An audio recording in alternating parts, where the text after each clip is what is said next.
Hey everyone, welcome back to the channel. Today we're going to be doing our first actual project. It's going to be making a quarter, which is probably the single easiest thing that we could possibly do. So this is not to insult anyone's intelligence. This is just to get everyone started, feel comfortable using Fusion, and I think that it'll be a good way to kind of stretch your mind as we have a couple of these videos making quarters in different ways, just to show you what's possible and just to kind of further exemplify that there are a lot of ways to kind of make the same end model. So let's go ahead and get started. So if you already have Fusion, this is from our last project. You can see that this is the Fusioneer logo, and we're going to be moving on from this folder. So let's go back into Fusioneers here, and then let's create a new folder. Call this one quarter. And if you're in a different country and you want to adapt this to a different coin, feel free to do that. This is just how I'm going to do it because I'm in the USA. So go ahead and open up quarter, click File, New Design, and then you'll see up here it says Untitled. So let's go ahead and click File, Save. So let's name it Quarter Outside Profile. Okay, and so we'll see it come up here. Oops, I missed a R. So if you want to rename something, you just right click, rename, and then there we go. Okay, so now we have our environment. If you want to turn on the origin, I usually like to do that so now we can see exactly where the origin is, which is kind of the middle of your view. And I want to stop here and just say that the PDFs for the quarter are available on our school community. So it's a free community. The link's down in the description if you haven't joined. But the reason that I have these in both no dimension and with dimension files is because you might want to use this in your classroom or something like that where you actually measure the size of this. And this is a 1-to-1 scale. So obviously a quarter is pretty small. It fits really easily on a sheet of paper, and this is something that you can use just to kind of recreate a pretty recognizable object. So I have the no dimension version, and then I also have the with dimension version. And just to make sure everyone understands this, the 1/16 is the inch measurement, the thing in brackets.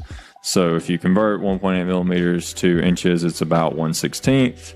And if you come over here, 24.3 millimeters converted is about 15/16 of an inch. And you can see here the units, millimeters, and then inches in brackets. Scale is 1-to-1. The design is the quarter, and this is just kind of a different view of that. So I just wanted to mention that. Again, part of the goal of Fusioneers is to provide some content for teachers to use if they want to, and for you to practice making things. And as this gets more complicated, it might be good practice to actually try to make this yourself. So let's go ahead and recreate this. And I'm going to be using millimeters, but if you want to change your settings, come up here to this button, and then you can easily just edit and make this into inch if you want to. So that's how you change the units.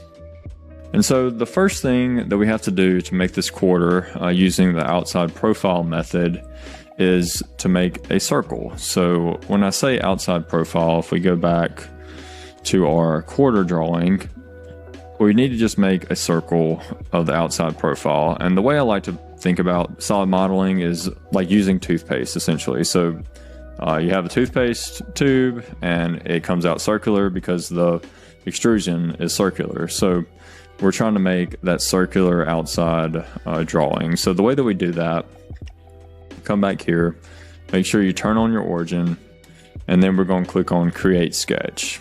So click on that. And now Fusion's trying to kind of help us place the sketch. So if you move around, you can see that we can place it on this face, we can place it on this face, or this face.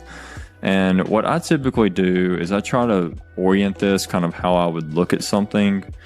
and using this face as kind of the floor. So if we imagined a quarter, you could have it facing you, or you could have it kind of laying down on a surface. And I traditionally think about it kind of laying down on a surface. That's just how I do it, but you're free to do it however you would like. So if we see how that plane is highlighted, we can click on it, and now it's going to reorient us so that we're looking top down. And the way that you know it's top down is you can look up here and you can see how top is what's facing us on the orientation cube. So now we can draw. This is a plane, this is a flat surface, and we can draw whatever we want. And you'll notice from earlier, this has changed. So this toolbar adapts to what we're doing within Fusion. And you can see here the sketch, basically menu is now open. And it gives us all these different options. So the constraints will be important here in a second, but what we're going to be interested in right now is under the Create toolbar, and these are kind of the most used options. So you can use a line, a rectangle, a center diameter circle, which is what we are going to use, spline, this is a mirror technique, and then sketch dimension. And you can also expand these, and there's a couple more options, but for now we're really interested in the center diameter circle. And another thing that is useful in Fusion, if you just hover over it, you can get a little bit more of an explanation of what this does. So this is what we want. So I'm going to select that. And now you'll see we have like a crosshair on our tip of our mouse here. So as you move it around, you'll see that as you get to the circle, it's going to snap. So if you'll look closely, you'll see how it snaps into place, and you see that little square, and that means that it's found the origin. So that's really helpful when you're trying to draw stuff that's attached or constrained appropriately, and we can talk about that more later. And I'm actually going to do this not on the origin first, just to show you the differences. So if I draw the circle, so I just clicked here and then pulled my mouse out and clicked again, you'll see how this is a blue circle and it's kind of shaded, so that means that it's a closed profile. And one thing I want to mention now is that we're still able to draw another circle. So we can draw as many circles as we want. We don't actually want that many circles, so I'm going to undo those. But you'll see how this is blue. And what blue sketches mean is that they are not constrained. So I'm going to go ahead and click Finish Sketch. And just bear with me for a second. This will make sense in a second. And you'll see that we kind of go back to our other orientation. But if we click here, you can see that we haven't really given it a dimension. And you can also move it around in space. So, that's okay, but when we're designing different parts that relate to each other, we don't really want to have this issue where things are moving around. And it's actually pretty easy to move something around when you don't intend to. So this is really not ideal. So what I'm going to do is I'm going to go back down here, and you'll see this is our timeline. So as we make a lot of different sketches and extrusions and things like that, this will kind of get longer, and we can go back in time and change things, which is one of the big benefits of parametric design. So if we go back here, we can right click and click Edit Sketch. Another way we can get to the same thing is if we come up here, and you'll see sketches are turned on. This is the visibility indicator. If we click down, you'll see Sketch 1. So you can right click and then click Edit Sketch. So it's kind of a redundant thing. You can get to it at either place. Sometimes it's easier in the timeline, sometimes it's easier up here, but I'm going to right click Edit Sketch. And so now we're back into the sketch that we just worked on a second ago. And so what I want to do is to make this not move around. So the way you do that is with something called constraints. And the way I like to think about constraints is basically it's anchoring things into place, and it's telling Fusion exactly what you want. There's a lot more to it than that, but that's just a way that you can think about it for now. And I think it makes sense just as you go through it and start to kind of understand what's going on. So the first one I want to do is a coincident constraint.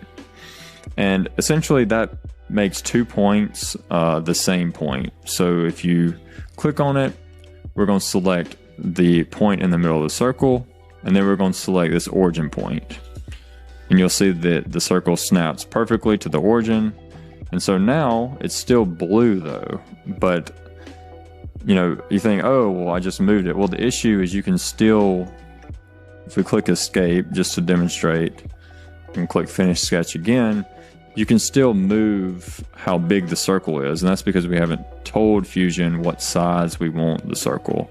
So again, let's go back, right click, edit sketch. And now we want to dimension this circle to a certain size. So you can do that a couple of different ways. You can click create and then click on sketch dimension. And that will let you select the circumference or the outer border here.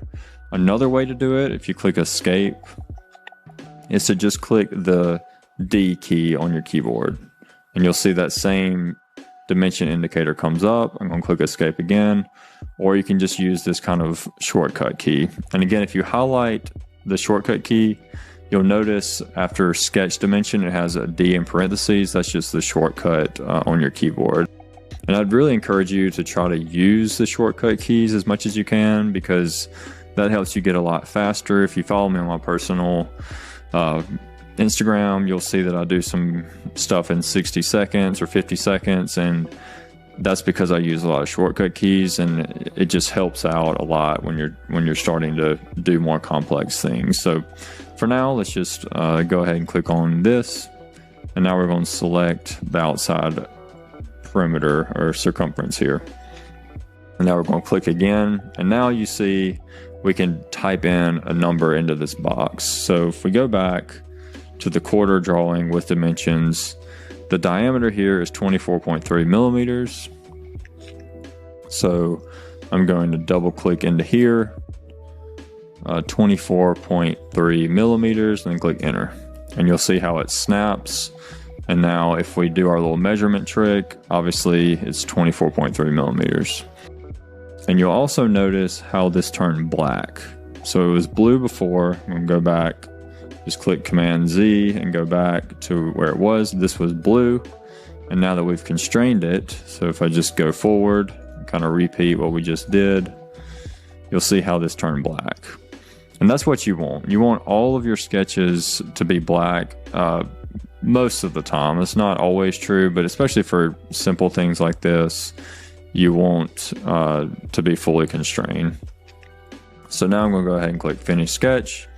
So now after a lot of talking, we have the profile of our sketch. Another thing we might want to do is to rename our sketch. Sometimes if you have a lot of sketches, you could probably imagine, if you have 20 different sketches, things could kind of get confusing. So let's just right click again, and then name this quarter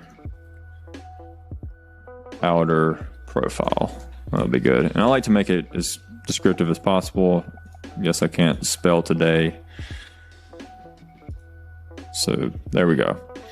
So now the only thing left is to create the actual body. So if we go back, it's 1.8 millimeters thick, or 1/16 inch. So if we want to extrude that, we see here how we have this little shaded part. That means that, again, it's enclosed, so we can extrude this out. If we just click on extrude or the shortcut key E, and now it actually automatically highlighted this profile, because essentially Fusion knew that we just drew an enclosed shape, so we're probably wanting to extrude that enclosed shape, because there really is no other options to extrude. If we had multiple areas that were enclosed, it probably wouldn't do that, but since it is pretty confident that this is what we want to extrude, it kind of automatically identified that. But just to kind of make things clear, I'm going to click X here and just walk us through the extrude command. Each video is not going to be this long-winded, but I thought it was important to give you all a good foundation. So the type of extrusion, generally you're going to use this first one. This is the default, but you can also use thin extrude from time to time, and I actually use it sometimes. I'll just quickly demonstrate the difference. If you click thin extrude, it's just going to extrude basically around the edge, versus if you do the normal extrude, it does the entire inner, it basically fills in the whole shape. So for the quarter, obviously we want to do extrude. If we want to do a ring or something like that, you might want to do thin extrude. So you can imagine that looks kind of like a ring. But let's go back to here. Our profiles, if we deselect that, is just what we want to extrude. So click there.